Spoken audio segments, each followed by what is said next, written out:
कक्षा 11वीं कॉमर्स का विषय व्यवसाय अध्ययन का अध्याय 9 चल रहा था, आंतरिक व्यापार, जिसका आज थर्ड क्लास है।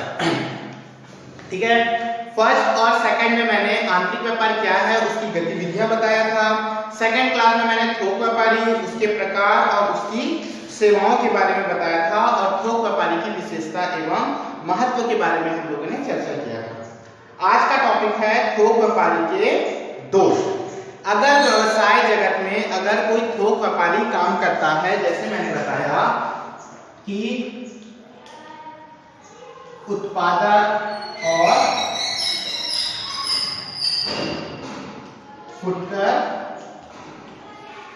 व्यापारी, अगर उत्पादक और फुटकर व्यापारी अगर है तो इनके मध्य कौन काम करता है?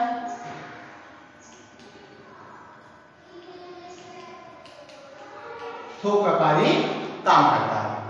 तो इसके क्या दोष है अगर ये इन दोनों के मध्य काम करता है? इन दोनों के मध्य का काम करता है क्योंकि इसकी विशेषताओं के बारे या इसके महत्व के बारे में जब मैंने बताया था तो आप लोगों को बताया था कि ये क्या क्या सेवा करता है, इसका क्या महत्व है, ये उत्पादकों से क्या क्या कार्य करवाता है, उत्पादकों किन प्रकार की वस्तुओं के बारे में बताता है, उत्पादकों को किस प्रकार की सुविधा देता है। उसी तरीके से ये फुटकर व्यापारी को कौन कौन सी सुविधाएं देता है, फुटकर व्यापारी के लिए क्या क्या कार्य करता है और फुटकर व्यापारी को मांग और पूर्ति में किस प्रकार संतुलन बनाने का कार्य करवाता है ना। तो अगर ये इन दोनों के मध्य में है तो इसकी क्या दोष है? अगर ये होता है तो इसके कारण कौन कौन सी समस्याएं उत्पन्न हो सकती है या क्या क्या दोष इसके उत्पन्न होते हैं व्यापार में। तो सबसे पहला एक बाधक दीवार। दीवार मतलब एक प्रकार का ये दीवार का काम करता है। कैसे? इससे सामान डायरेक्ट किसके पास जाना चाहिए? फुटकर व्यापारी के पास। चाहे तो फुटकर व्यापारी उत्पादक से माल खरीद के सीधा किसको बेच दे? ग्राहक को बेच दे। किंतु ऐसा नहीं होता। ये क्या करता है? बीच में मध्यस्थ का कार्य करता है।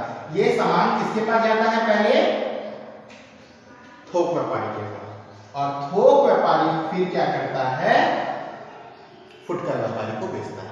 मतलब एक प्रकार से इन दोनों के मध्य क्या करता है? दीवार का काम करता है। उसी को बोलता है थोक व्यापारी। उत्पादक और उपभोक्ता के बीच एक दीवार के रूप में है जो एक दूसरे के संपर्क में आने से रोकता है। उत्पादक उपभोक्ताओं के लिए वस्तु का निर्माण करता है तथा उपभोक्ता अपनी वस्तु की पूर्ति के लिए उन वस्तुओं का क्रय करना चाहता है, लेकिन थोक व्यापारी उन्हें बड़ी मात्रा में क्रय कर आपूर्ति पर नियंत्रण स्थापित कर देता है।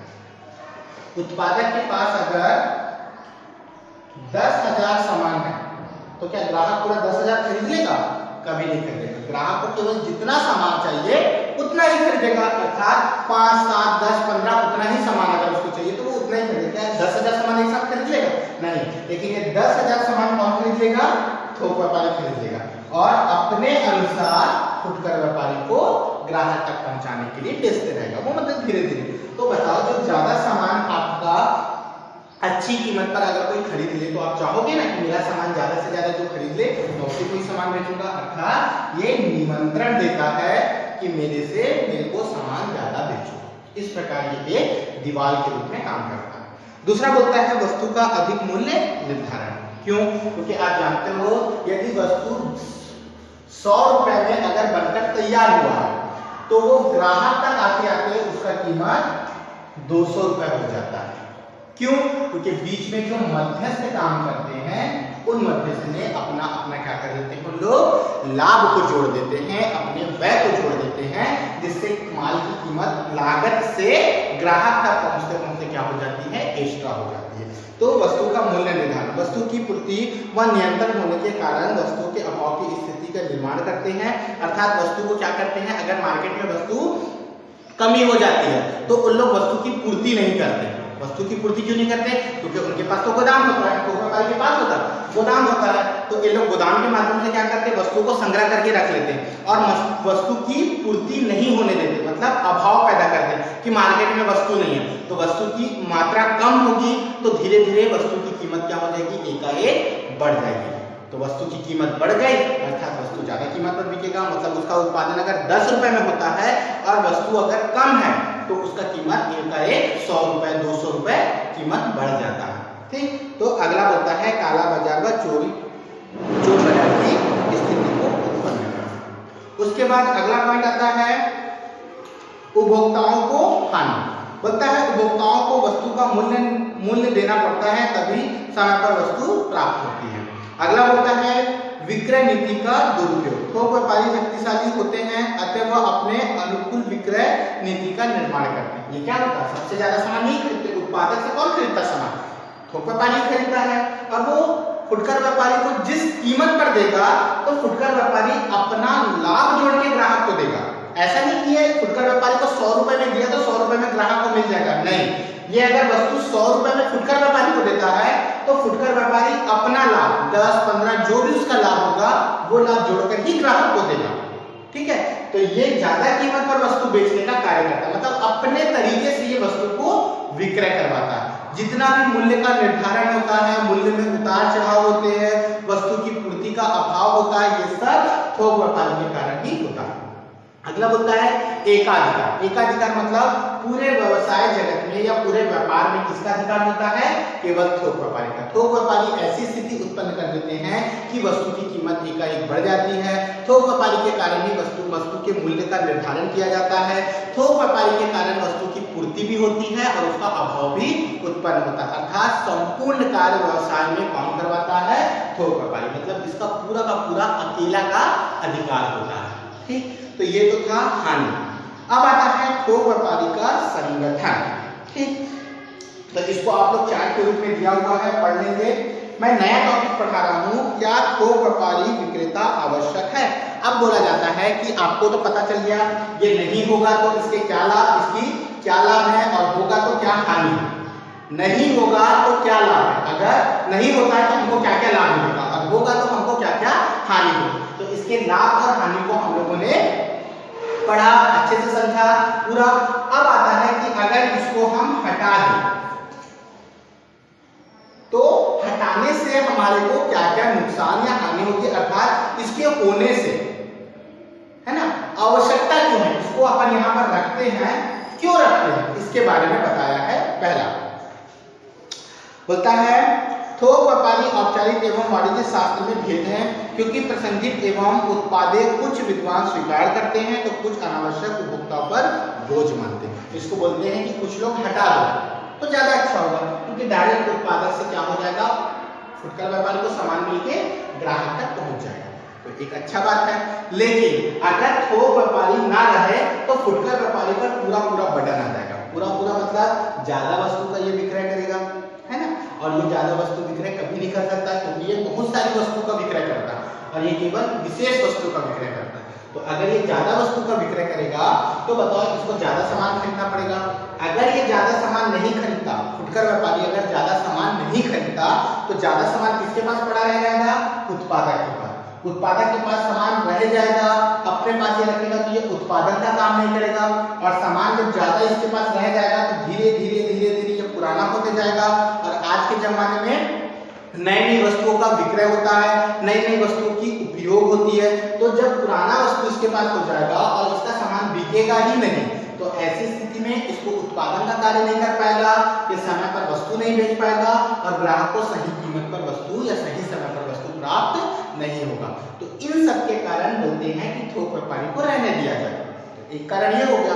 किंतु थोक व्यापारी अगर व्यवसाय जगत में रहता है तो कुछ विद्वान ये मानते हैं कि ये मनमाना कीमत लेता है, ये वस्तु की आपूर्ति पैदा करता है, वस्तु की कीमत को बढ़ाकर बेचता है, एकाधिकार का प्रभाव इस पर होता है क्योंकि ये पूरे व्यवसाय में अपना अधिकार जमा लेता है। तो कुछ विद्वान ऐसा मानते हैं। आगे बोलता है वे अपने विचारों की पुष्टि सख्त तर्क प्रस्तुत करते हैं। हम लोग वाणिज्य शास्त्र के प्रारंभ कक्षा में अतः पक्ष विपक्ष के मतों को विचार करके हम अध्ययन करेंगे। पहले थोक व्यापारी के पक्ष में तर्क, अगर थोक व्यापारी रहे तो क्यों रहे इसके बारे में बताया। पहला पॉइंट होता है उत्पादक एवं फुटकर व्यापारी की आर्थिक सहयोग करता है। ये क्या करता है, इसकी भी आर्थिक मदद, इसको भी उधार देता है और फुटकर व्यापारी को भी उधार देता है, अर्थात इसकी सहायता करता है। दूसरा पॉइंट होता है वस्तु संग्रह की सुविधा प्रदान करता है। ना तो इसके पास सामान पड़े रहने देता है, ना इसके सामान, क्या करता है यहाँ से सामान ज्यादा कीमत पर या ज्यादा वस्तु को खरीदकर अपने पास संग्रह करके स्टोर करके रखता है और समय समय पर बेचता जाता है। तो ये एक अच्छा काम करता है। अगला होता है मांग पूर्ति में संतुलन बनाता है, मूल्य में स्थिरता प्रदान करता है और अपने वितरण क्षेत्र के मूल्य में एकरूपता बनाता है। ये क्या करता है, वस्तु को संग्रह करके रखता है, जैसे जैसे वस्तु की मांग बढ़ती है उसकी पूर्ति भी करता जाता है। तो ये बोलता है। अगला बोलता है भावी मांग की जानकारी का अनुमान लगाता है, नवीन बाजार की खोज करता है, बाजार संबंधी अनुसंधान को प्रोत्साहन करता है। अर्थात नई नई बाजार की खोज करता है, नई नई वस्तुओं की मांग करवाता है, नई नई वस्तुएं बाजार में उपलब्ध कराता है, ग्राहकों की रुचि मांग फैशन के अनुसार वस्तुओं को उपलब्ध करवाता है। अर्थात संपूर्ण कार्य काम करता है, थोक व्यापारी करता है। अगला बोलता है उत्पादक के विशिष्टीकरण में प्रेरणा देता है। उत्पादक को नई नई वस्तुओं के लिए प्रेरित करता है कि आप अच्छी अच्छी वस्तु बनाएं, अच्छी किस्म की वस्तु बनाएं, अच्छी गुण की वस्तु बनाएं, जिससे हमारा सामान ग्राहक तक पहुंचे और ग्राहक अपनी इच्छा के अनुसार वस्तु को खरीदे। अर्थात संपूर्ण अच्छी कार्यों को थोक व्यापारी करता है। अब आता है थोक व्यापारी के विपक्ष में, अगर थोक व्यापारी नहीं रहे उसके विपक्ष में तर्क दिया है। पहला बोलता है बेरोजगारी में वृद्धि होती है, विनिर्माता के कार्य में वृद्धि हो जाती है, ज्यादा सामान उत्पादन करता है मतलब उनको ज्यादा काम बढ़ना जाता है। दूसरा व्यवस्था अस्थिर हो जाती है, संभालना मुश्किल हो जाता है, विकल्प का अभाव नहीं होता, मतलब विकल्प का अभाव अर्थात जैसे कोई चावल का व्यापारी है या कोई दाल का व्यापारी है, तो आप राहड़ दाल खरीद रहे हो तो दाल ही खरीदोगे, उसके बाद विकल्प है कि दाल आपको बड़ा दाल दो छोटा दाल दो, ऐसा नहीं, जो दाल आपके पास है आपको उसको खरीदना ही पड़ेगा। मतलब विकल्प की सुविधा वो नहीं देता, छांटने या आपको पसंद करने की सुविधा नहीं देता।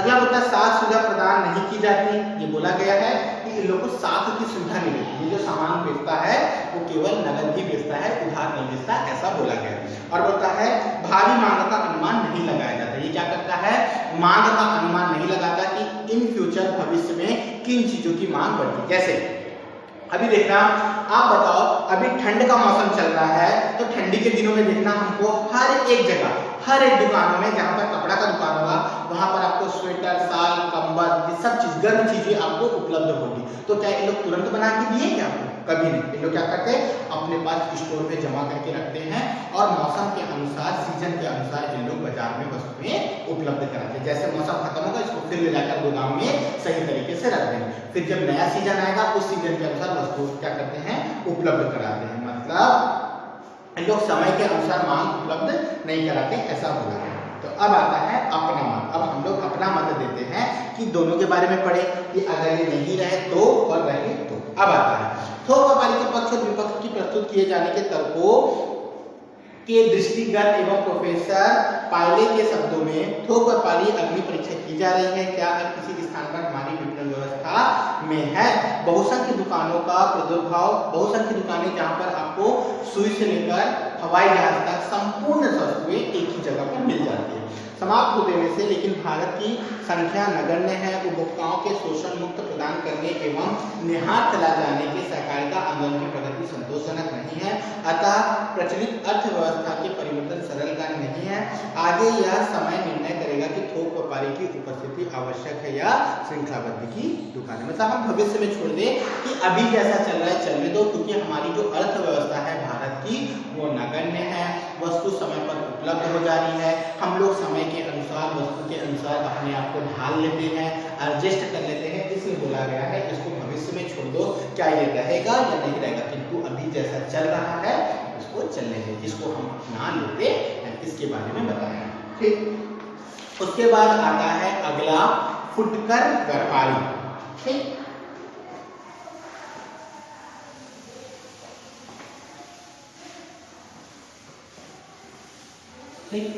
अगला आता है फुटकर व्यापारी।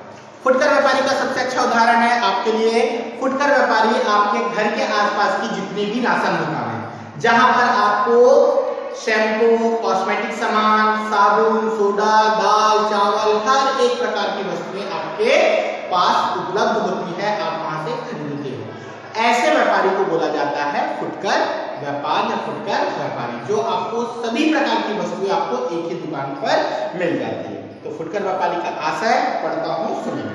फुटकर व्यापारी ऐसी व्यापार को कहते हैं जो थोक व्यापारी से कभी कभी उत्पादकों से भी विभिन्न प्रकार की छोटी मात्रा में उपभोक्ताओं को बेचते हैं। मतलब वो क्या करते हैं, थोक व्यापारी से वस्तु को खरीदते हैं और ग्राहक को बेचते हैं। अर्थात ये थोक व्यापारी और ग्राहक के बीच क्या करते हैं, मध्यस्थ का कार्य करते हैं। तात्पर्य यह है कि फुटकर व्यापारी को व्यापारी से वस्तु खरीदता है और थोड़ी थोड़ी मात्रा में ही बेचता है। फुटकर व्यापारी बहुत सी वस्तुओं में व्यापार करते हैं। मैंने बताया बहुत सारी वस्तु, आपको आपके घर के आसपास दुकान जाओ, अगर आप सर्वे करोगे तो आपको पता चल जाएगा कि फुटकर व्यापारी किन किन प्रकार और कौन कौन सी वस्तुएं रखता है। आपको हर प्रकार की वस्तु मिल जाएगा, दाल चावल, खाने पीने की खाद्य पदार्थ, आपको कॉस्मेटिक सामान, शैम्पू, साबुन, हर एक प्रकार की वस्तु आपको वहां पर उपलब्ध हो जाएगी। फुटकर व्यापारी को अंग्रेजी में रिटेलर ट्रेड कहते हैं। री का अर्थ होता है पुनः, विक्रय या फिर टेलर का अर्थ होता है करना या छाटना। इस प्रकार रिटेलर शब्द का अर्थ फिर से अथवा पुनः काटने, छाटने या बांटने वाला ऐसा व्यापारी जिसमें वस्तुओं को बड़ी मात्रा में क्रय कर छोटी मात्रा में उपभोक्ताओं को विक्रय किया जाता है, उसे फुटकर व्यापारी कहा जाता है और इस क्रिया को संपन्न करने वाले व्यक्ति को फुटकर व्यापारी कहते हैं। फुटकर व्यापारी उपभोक्ताओं तक व्यापार की कड़ी, फुटकर व्यापारी की अंतिम कड़ी मतलब व्यापार तक, मतलब माल को उत्पादक से लेकर ग्राहक तक पहुंचाने में लास्ट कड़ी कौन होता है? फुटकर व्यापारी। फुटकर व्यापारी से सीधा माल किसके पास जाता है? ग्राहक के पास जाता है, उसके बाद कोई भी मध्यस्थ का कार्य नहीं करता। तो परिभाषा दिया है, मैं एक लास्ट अमेरिकन परिभाषा पढ़ रहा हूं, सुनिए। अमेरिकन की परिभाषा सीमित परिभाषा के अनुसार बोलता है, फुटकर व्यापारी वे सब क्रियाएं आती हैं जो अंतिम उपभोक्ताओं को बेचने में संबंध होती है। आप देखना, जब आप सामान खरीदने जाओगे अपने दुकान में या राशन दुकान में, तो आप उससे हर प्रकार की वस्तुओं को खरीदते हो, चाहे वो आपका दाल चावल हो, खाद्य पदार्थ हो या कोई भी सामान हो, मतलब लास्ट अंतिम संबंध उसी से होता है। अगला बोलता है फुटकर व्यापारी की विशेषता। पहला पॉइंट बोलता हूं, अधिक मात्रा में क्रय और थोड़ी मात्रा में विक्रय। क्या करता है? अधिक मात्रा में खरीदता है और कम मात्रा में बेचता है। अनेक वस्तुओं का विक्रय। आप अपने दुकानदार में, अपने घर के आसपास की दुकानों में चले जाओ, आपको वहां पर हर प्रकार की वस्तु मिलेगा। क्षेत्र सीमित होता है। क्षेत्र सीमित का मतलब होता है वो जिस क्षेत्र में दुकान होगा उसी क्षेत्र के लोग वहां के ग्राहक होंगे। जैसे आप अगर बस्ती में हैं तो बस्ती के लोग वहां के ग्राहक होंगे, पंशी नगर है तो पंशी नगर में होंगे, है ना। जनता मतलब जिस क्षेत्र में उसका दुकान होगा उस क्षेत्र के लोग ग्राहक होंगे, अर्थात उसका क्षेत्र वहीं तक सीमित होगा। कम पूंजी, छोटी मात्रा में भी आप क्या कर सकते हो? पैसा लगाकर व्यापार प्रारंभ कर सकते हो। नगद एवं उधार। देखना, आप अपने दुकानदार में नगद भी सामान खरीदते हो, बेचता है वो, नगद भी बेचते हो, नगद भी खरीदते हो और उधार भी खरीदते हो। उसके बाद आता है उपभोक्ताओं से प्रत्यक्ष संबंध। आप जाकर उससे ऐसा संबंध बना लेते हो कि आप उसे व्यापार में आप उसे नगद भी खरीदते हो और उधार भी खरीदते हो, और आप अगर उसको फोन करके बोलोगे भैया ये सामान मेरे घर पहुंचा देना, तो वो आपको घर पहुंच सेवा भी देता है, अर्थात आपको वो क्या कर देता है? प्रत्यक्ष संबंध हो जाता है। स्थान के चयन की विशेषता, हुआ कहीं पर भी दुकान को खोल सकता है, उसमें छूट है। मध्यस्थों की श्रृंखला की अंतिम कड़ी। उत्पादक से लेकर ग्राहक तक सामान पहुंचाने के लिए अंतिम कड़ी कौन कहलाता है? फुटकर व्यापारी कहलाता है। और समाज की रुचि व फैशन रीति रिवाज को ध्यान रखकर ही वस्तु बेचता है। देखना, जब ठंड का सीजन होगा ठंडी की वस्तु मिलेगी, गर्मी का सीजन होगा तो गर्मी की वस्तु मिलेगी, बरसात का सीजन होगा तो बरसात की वस्तु मिलेगी। आपको पेय पदार्थ, है ना, खाद्य पदार्थ, ये सब चीज आपको आपकी रुचि, फैशन और मांग के अनुसार वो उपलब्ध कराता है। और अन्य विशेषता में मिलता है आपको नई नई वस्तुओं की जानकारी देता है और घर पहुंच सेवा भी क्या करता है? प्रदान करता है। तो आज का ये टॉपिक हो गया। नेक्स्ट टॉपिक में हम लोग फुटकर व्यापारी के गुण से पढ़ेंगे कि फुटकर व्यापारी के क्या क्या गुण हैं और फुटकर व्यापारी के क्या क्या दोष हैं। तो मैंने थोक व्यापारी के बारे में बताया और फुटकर व्यापारी की परिभाषा, फुटकर व्यापारी क्या होता है और फुटकर व्यापारी के विशेषताओं के बारे में बताया। नेक्स्ट क्लास में हम लोग फुटकर व्यापारी के गुण से पढ़ेंगे। क्लियर है?